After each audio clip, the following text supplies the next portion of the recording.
Hey there friends, in this video I'm going to be showing you how to opt out of Claude AI training.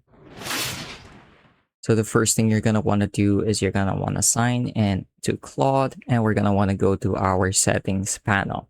So go ahead and click on your account icon at the bottom left hand side of your screen, then click on settings. So once you're here, you should see a few tabs or sections here at the left side. Go ahead and click on privacy. Once you're here, you should see an option that says help improve our AI models. You can go ahead and turn that off if it's on. Once that's on, you should be good to go and you should be able to start using Claude with perfect peace of mind.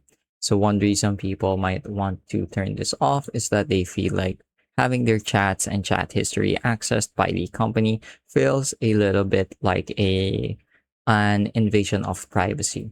So they'd rather turn that setting off. It's really quick and really easy, as I've shown. All it takes is a few clicks and some simple menu navigation. That's pretty much it for this video though. I hope I was able to teach you something new and something useful. And as always, thank you for watching.